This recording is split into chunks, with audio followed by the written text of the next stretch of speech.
Жаңылык, урматтуу Москва шаарында эмгектенип жүргөн мекендештер, ар күнү арзан баада, салууну жумшак, Wi-Fi интернет менен жабдылган автоунаалар Москвадан Казакстан чек арасына каттоодо.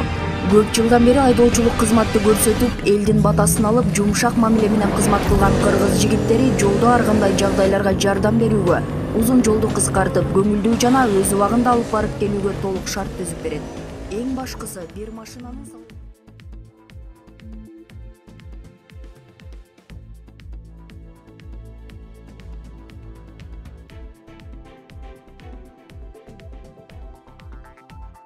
Ош шаарынын Таштанды жайынан жаңы төрөлгөн ымыркайдын сөөгү табылды. Бул тууралуу Ош шаардык ички иштер башкармалыгынан кабарлашты. Маалыматка караганда ымыркайдын сөөгү 13-декабрь күнү саат 14:40 чамасында болгон. Таштанды жайдан темир тезек чогулткан аялдар коробка таап алып, ичинде ымыркайдын сөөгү бар экенин көрүшкөн. Үст аялдын көйнөгү менен жабылган экен дешти милициядан.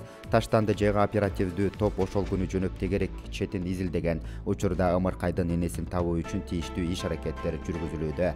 Булак Спутник Кыргызстан агенттиги.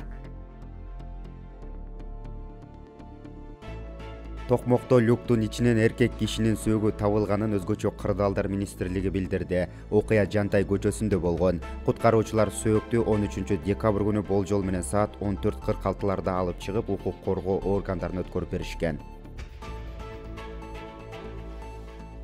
Жогорку кеңештин мурдагы төрагасы Ахматбек Келдибеков Кыргыз Today басылмасын жана журналистин сотко бериптир. Ахмат Келдибеков Кыргыз Today чекит KG сайты мен тууралуу такай кемсинткен, беделиме шек келтирген маалымдоолорду байма-бай жарыялап, менин ар намысыма, кадыр баркыма жана ишкердик беделиме доо кетирди деп, моралдык зыянымдын ордун толтуруу үчүн Кыргыз Today чекит KG сайтынан 1 миллион сом төлөтүп бергиле деп сотко бериптир. Ал эми Нур ТВ каналына курган маегинде экс-президент Алмазбек Атамбаевдин соңку айткандары боюнча аны сотко бере турганын билдирди. Адамдын жеке аброюна шек келтирип сүйлөп жатат, менин аброюма шек келтирип сүйлөгөнү боюнча сотко берем. Эгерде ошол сотко келип далилдеп бербесе, мен соттон жоопко тартсын деп талап кылам, дейт Келдибеков. Эскерте кетсек, буга чейин Ахматбек Келдибеков Азия News гезитинин журналистин сотко берип 2 миллион сом утуп алган. Булак факт чекит KG.